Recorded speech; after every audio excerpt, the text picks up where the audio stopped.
बात मैं उत्तराखंड की करना चाहूंगी। वहां पर यूनिफॉर्म सिविल कोड लागू हो गया, पूरे देश में लागू होना चाहिए, इसको लेकर लंबी बहस चली। एक देश, एक कानून, एक समान अधिकार, एक समानता का भाव देश में क्यों नहीं होना चाहिए?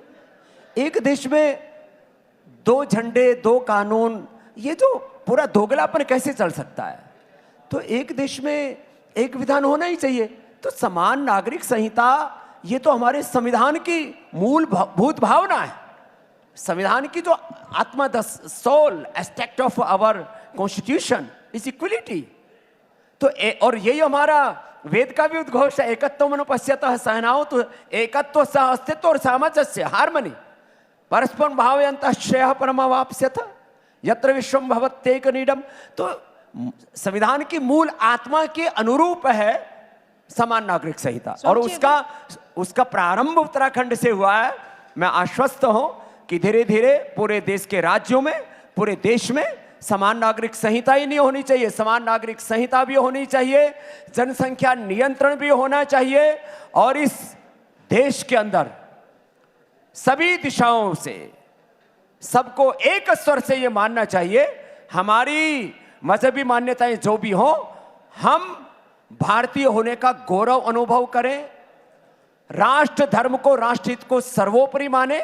सत्ताएं आएंगी और जाएंगी, देश तो सदा से था, सदा है और सदा रहेगा, तो उससे बड़ा कुछ नहीं हो सकता। स्वामी जी, लेकिन इस विजन को आसानी से क्यों नहीं समझा जा सकता? क्यों आखिर फिर ओवैसी साहब ये कहते हैं कि ये यूनिफॉर्म सिविल कोड नहीं है बल्कि हिंदू कोड बिल है, हिंदू राष्ट्र बनाने की ये तैयारी है? अरे भाई, ओबीसी तो उल्टा दिमाग का आदमी है, पता नहीं से कौन सी घड़ी नक्षत्र में पैदा हुआ, और उसके पुरखों ने भी देश के साथ धोखा किया।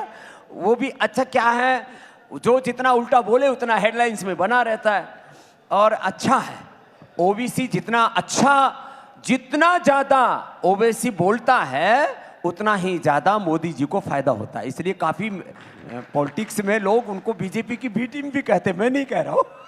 तो वो बी टीम ओबीसी जितना उल्टा बोलेगा उतना नरेंद्र मोदी जी का फायदा होगा, और वो जो मुसलमानों का पोलराइजेशन है उसको तोड़ता है, उसको रोकता है। जो मुसलमानों के पुरोधा बने हुए हैं उनसे उनको छटका देता है, तो अच्छा है।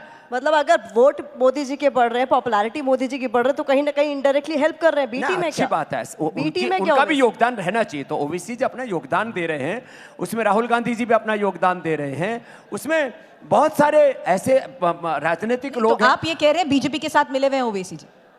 नहीं, मैं कह रहा हूं आज मोदी जी की जो लोकप्रियता है उनका अपना पुरुषार्थ तो है ही, इसमें बहुत सारे विपक्ष के नेताओं को, जो सनातन को कीड़े मकोड़े बोलते हैं, जो भगवान रामकृष्ण को अपशब्द कहते हैं, जो अलग अलग प्रकार से भारत और भारतीयता के ऊपर प्रश्न खड़े करते हैं, तो इसी जो मोदी जी को पता नहीं उनकी जाति के ऊपर, उनके माता पिता के ऊपर, उनके जीवन के ऊपर कई तरह से, तो जितना भी कुछ हो रहा है ना भाई, मोदी जी की 400 पार जो आए या ना आए, यदि ये सारे विपक्ष वाले ऐसे उल्टे पुल्टे बोलते रहे तो फिर तो 400 पार लगी जाएगी।